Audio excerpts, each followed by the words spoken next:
Hello, good morning students. Today we are discuss about subject pharmacology and the topic name are drugs used in constipation. Drugs used in constipation. Previous class में अपन ने देखा था digestive system के अंदर first one drugs used in peptic ulcer, जो अपन ने complete उसको स्टडीफाई किया था ब्रॉडली, उससे अपन ने फाइंड आउट किया था। उस पेप्टिक अल्सर के बाद में अपन नेक्स्ट वन देखते हैं ड्रग्स यूज्ड इन कॉन्स्टिपेशन की कॉन्स्टिपेशन को रिलीव करने के लिए, या जो अपन बोल सकते हैं कॉन्स्टिपेशन की जो कंडीशन अराइज हुई है मींस स्टूल टाइटनेस, या अपन हिंदी में बोलते हैं कब्ज हो जाना। कॉन्स्टिपेशन को रिलीव करने के लिए, उससे कंफर्ट प्रोवाइड करवाने के लिए अपन जो भी ड्रग्स, जो भी मेडिकल सब्सटेंसेज, कोई भी किसी प्रकार का केमिकल सब्सटेंसेज, मेडिसिन जो कॉन्स्टिपेशन की कंडीशन को रिमूव कर सके, वो जितनी भी चीज़ें अपन थिंग्स जो है वो यूज में ले रहे हैं, उन सभी प्रकार के ड्रग्स को अपन क्या बोल रहे हैं, ड्रग्स यूज्ड इन कॉन्स्टिपेशन। तो अब अपन बात करते हैं ड्रग्स यूज्ड इन कॉन्स्टिपेशन।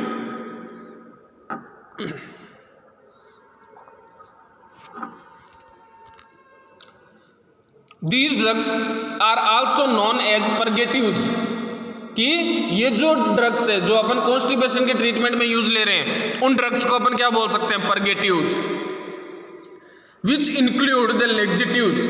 जो क्या वर्क करता है, लेक्जेटिव क्या वर्क करता है कि स्टूल को सॉफ्ट करने के लिए, ताकि जो भी स्टूल है जो अपने कॉन्स्टिपेशन की कंडीशन अराइज कर रहा है, कॉन्स्टिपेशन की कंडीशन अराइज किस वजह से होती है कि जो भी स्टूल है वो टाइट हो जाता है, जिसकी वजह से वो इजीली पास आउट नहीं हो पा रहा है। तो ये जो लेक्जेटिव्स है, ये जो लेक्जेटिव्स है वो क्या वर्क परफॉर्म करते हैं, स्टूल को सॉफ्टनिंग करने का, स्टूल को सॉफ्ट करने का वर्क परफॉर्म करते हैं, जिसकी वजह से क्या है, जो भी स्टूल जो कलेक्ट हुआ है, जो स्टूल है वो कॉन्स्टिपेशन की कंडीशन में चला गया है, उस स्टूल को क्या करता है, ये लेक्जेटिव के थ्रू ये इजीली पास आउट कर देता है। तो अपन बात कर रहे हैं these drug are also known as purgatives which include the laxatives, कि अपन ये जो कॉन्स्टिपेशन की ड्रग्स यूज में ले रहे हैं उनको अपन क्या बोल सकते हैं, परगेटिव्स, और परगेटिव्स में अपन क्या यूज कर रहे हैं, लेक्जेटिव।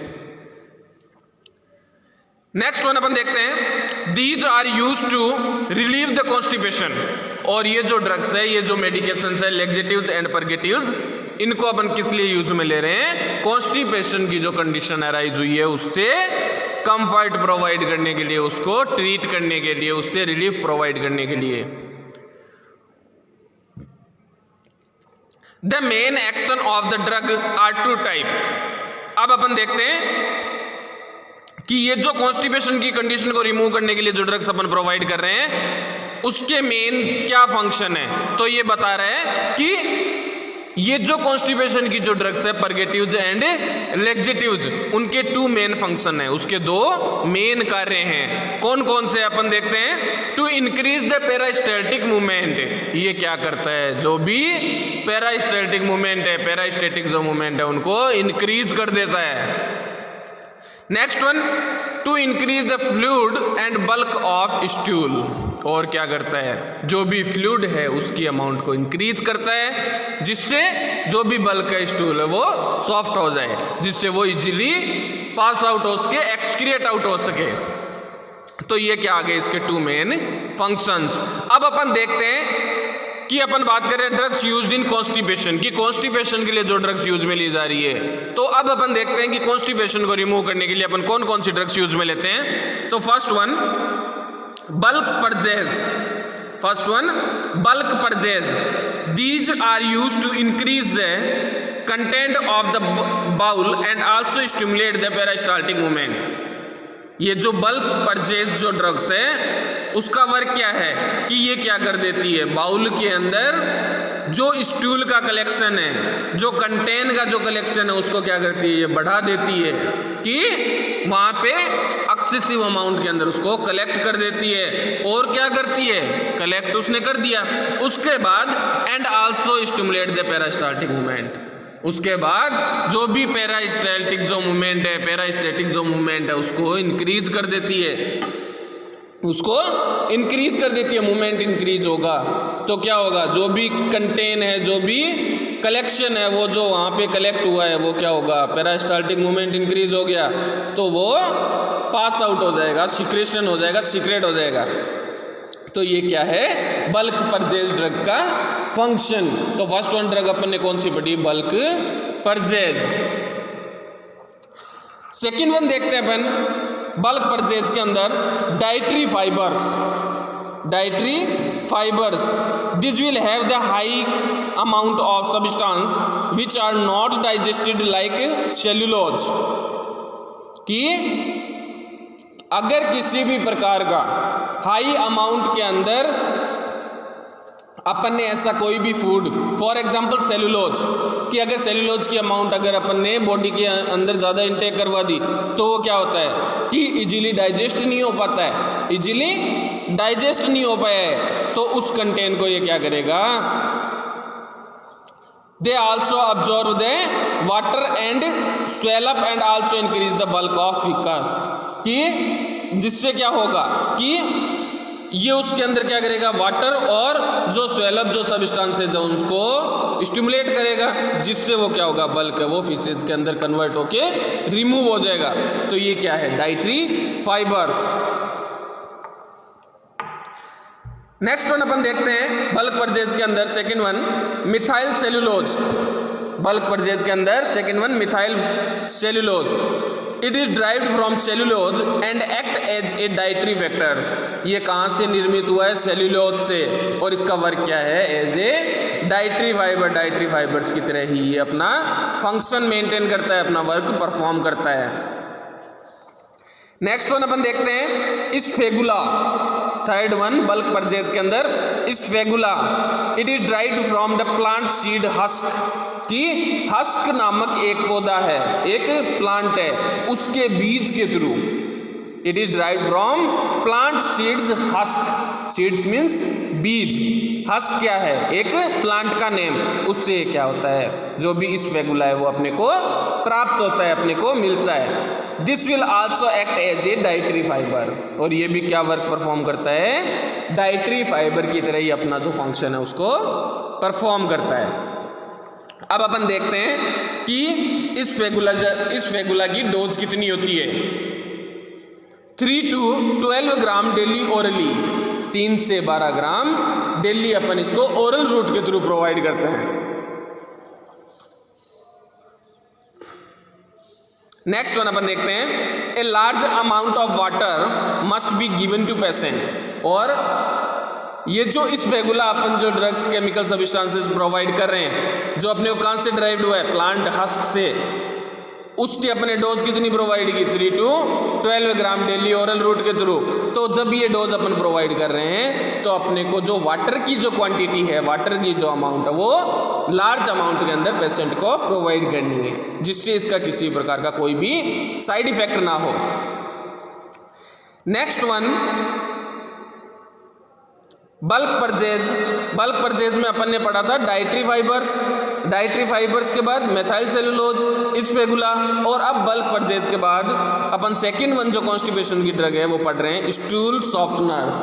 कि ऐसी कौन कौन सी थिंग्स है, ऐसी कौन कौन सी मेडिकेशंस है जिससे अपन जो स्टूल है वो कलेक्ट हुआ है, जिसकी वजह से अपने को कॉन्स्टिपेशन की कंडीशन अराइज हो रही है, उस स्टूल को सॉफ्ट करने के लिए, ताकि वो इजीली पास आउट हो सके, इजीली एक्सक्रिएट हो सके, उसके लिए अपन जो सॉफ्टनर, उसे सॉफ्ट बनाने के लिए जो मेडिकेशंस यूज कर रहे हैं उन्हें अपन क्या बोल रहे हैं, स्टूल सॉफ्टनर्स। तो अब अपन देखते हैं स्टूल सॉफ्टनर्स के अंदर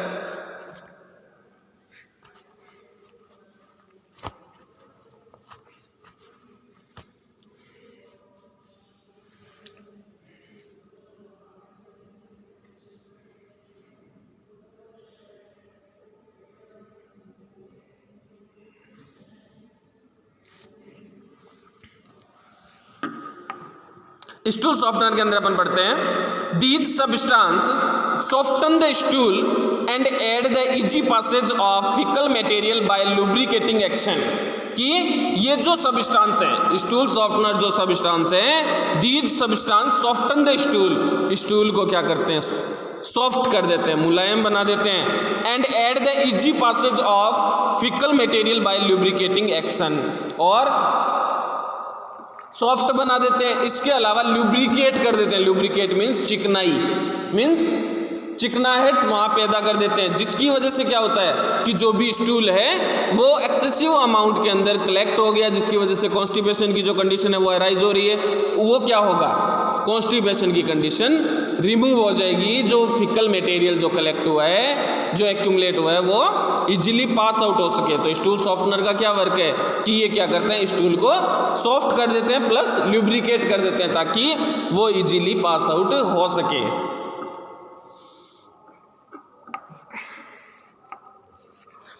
नेक्स्ट वन अपन देखते हैं स्टूल सॉफ्टनर के अंदर फर्स्ट वन कौन सी मेडिकेशन अपन प्रोवाइड कर रहे हैं, docusate. First one docusate. Docusate की अपन देखते हैं डोज कितनी है, 100 to 200 mg daily orally in divided dose, कि 100 से 200 मिलीग्राम डेली अपन ओरल रूट के थ्रू प्रोवाइड करते हैं। बट क्या ध्यान में रखना है, डिवाइडेड डोज के अंदर अपने को इसको प्रोवाइड करना है।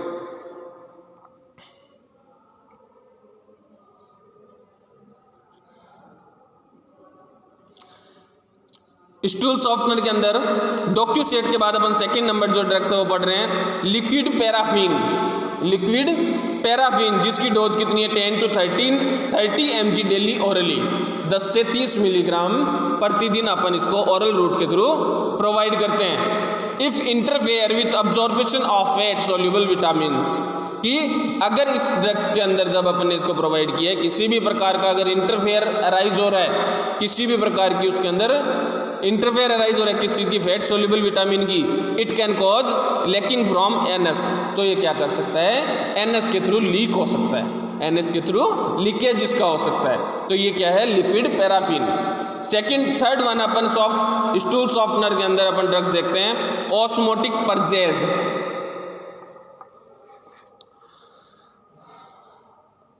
थर्ड वन जो ड्रग्स है वो कौन सी है, osmotic परजेज। These substances are not absorbed from intestine in tablet form, कि ये जो ऑस्मोटिक परजेज जो ड्रग्स है, जो मेडिकेशन है, वो क्या है, These substances are not absorbed, कि ये इजीली अवशोषित नहीं हो पाती है, अब्जॉर्व नहीं हो पाती है, किसके थ्रू, इंटेस्टाइन के थ्रू। कि ऑस्मोटिक जो परजेज मेडिकेशन है वो इंटेस्टाइन के थ्रू इजीली अब्जॉर्व नहीं हो पाती है अगर अपन उसको टैबलेट फॉर्म के अंदर अगर प्रोवाइड करते हैं। अगर अपन ने ऑस्मोटिक परजेज को टैबलेट फॉर्म के अंदर, टैबलेट के रूप में अगर अपन ने प्रोवाइड किया है, तो वो इंटेस्टाइन के अंदर अब्जॉर्व नहीं हो पाएगी।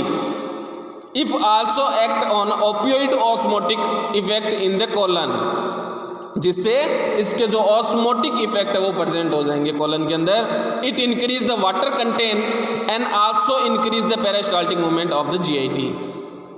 और ये जो ऑस्मोटिक परजेज है इनका वर्क क्या है, जो भी वाटर कंटेन है उनको इंक्रीज कर देते हैं, and also increase the peristaltic movement, और जो पैरास्टेटिक जो मूवमेंट है उनको इंक्रीज कर देंगे किसके अंदर, जीआईटी, गैस्ट्रोइंटेस्टाइनल ट्रैक्ट के जो भी पैरास्टाल्टिक मूवमेंट है प्लस वाटर जो कंटेंट है उनको इंक्रीज करने का ये वर्क परफॉर्म कर देंगे।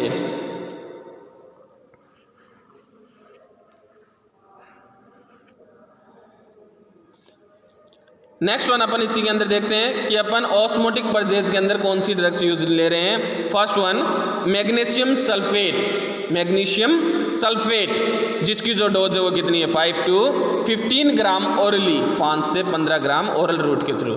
Next one magnesium hydroxide. Magnesium hydroxide जिसकी जो डोज है वो कितनी है, 25 to 50 ml ओरली, 25 से 50 ml ओरल रूट के थ्रू अपन इसको प्रोवाइड कर सकते हैं। These are also given by per rectum, और रेक्टम रूट के थ्रू भी अपन इसको प्रोवाइड कर सकते हैं। थर्ड वन जो ड्रग्स है ऑस्मोटिक परजेज के अंदर वो कौन सी है, लेक्टुलोज। लेक्टुलोज जिसकी जो डोज है वो कितनी है, 10 to 20 ml बीडी ओरली, 10 से 20 ml अपन इसको दिन में 2 बार प्रोवाइड कर सकते हैं ओरल रूट के through. It is also used in the liver disease, और ये जो लैक्टुलोज जो ड्रग है वो अपन लीवर डिजीज के अंदर भी यूज में ले सकते हैं। किसी भी प्रकार की अगर लीवर डिजीज अराइज हुई है तो उसको भी ट्रीट करने के लिए अपन इसको यूज में ले सकते हैं। Next one, it inhibit the ammonia producing organism in the gut and also decrease the absorption of toxin from gut. ये क्या करता है, इट इनहिबिट द अमोनिया, कि जो भी अमोनिया का जो लेवल है उसे इनहिबिट कर देगा और जो भी गट है उसके अंदर जो टॉक्सिन सब्सटेंसेस का जो एक्यूमुलेशन है, जो कलेक्शन है, उसको डिक्रीज कर देगा।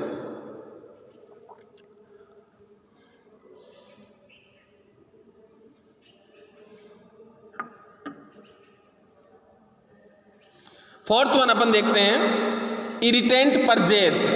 इरिटेंट स्टूल सॉफ्टनर के अंदर फोर्थ वन जो ड्रग्स है वो अपन पढ़ रहे हैं, इरिटेंट परजेज।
अब अपन देखते हैं इरिटेंट परजेंस।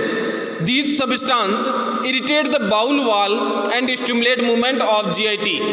कि ये जो इरिटेंट परजेज हैं, ये जो इरिटेंट परजेज जो मेडिकेशन अपन यूज ले रहे हैं, these substance irritate the bowel, ये क्या करते हैं, बाउल को इरिटेट कर रहे हैं, बाउल की वाल को, जिससे क्या है, जो भी पेरिस्टाल्टिक मूवमेंट है वो इंक्रीज होगा और जो GIT की जो मूवमेंट है वो इंक्रीज कर देगा।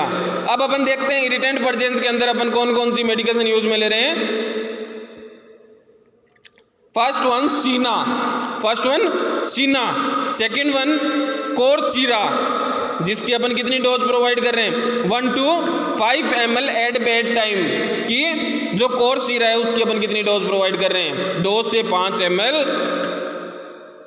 एट बेड टाइम, रात को सोते वक्त। Next one castor oil, next one जो मेडिकेशन है वो कौन सी प्रोवाइड कर रहे हैं अपन इरिटेंट परजेज के अंदर, कस्टर ऑयल, जिसकी जो ड्रग्स है, जो डोज है वो अपन कितनी प्रोवाइड करते हैं, 10 to 25 ml ईच मॉर्निंग, 10 से 25 ml अपन प्रत्येक सुबह प्रत्येक मॉर्निंग में अपन प्रोवाइड करते हैं। Next one bisacodyl, next one जो ड्रग है वो कौन सी है, बिसाकोडिल, जिसकी जो डोज है वो कितनी प्रोवाइड करें, 5 to 15 mg ओरली, 5 से 15 मिलीग्राम ओरल रूट के थ्रू अपन प्रोवाइड करते हैं। नेक्स्ट वन अपन फोर्थ वन स्टूल सॉफ्टनर के अंदर अपन देख रहे हैं enemas and suppository, enema provide कर सकते हैं और सपोजिटरी प्रोवाइड कर सकते हैं। Enema are liquid preparation which are instilled into rectum, कि ये क्या है, एनिमा क्या है, एक लिक्विड प्रिपरेशन है जिसको अपन रेक्टम के अंदर इंस्टॉल कर सकते हैं। दे इरिटेट रेक्टल म्यूकोसा, ये क्या करती है, जो रेक्टल म्यूकोसा है उसको इरिटेट करती है। Suppositories are solid preparation which are instilled into rectum, और सपोजिटरी क्या है, एक प्रकार की सॉलिड फॉर्म के अंदर मेडिकेशन है जो क्या कर रही है, जो रेक्टल म्यूकोसा है उसको इरिटेट कर देती है, जिसकी वजह से जो भी स्टूल है वो सॉफ्ट होकर बाहर की तरफ पास आउट हो जाता है और जो कॉन्स्टिपेशन की जो कंडीशन है वो रिमूव हो जाती है। So the drugs used are in constipation are complete. Next class में अपन स्टडी करेंगे drugs used in diarrhoea. Thank you very much students.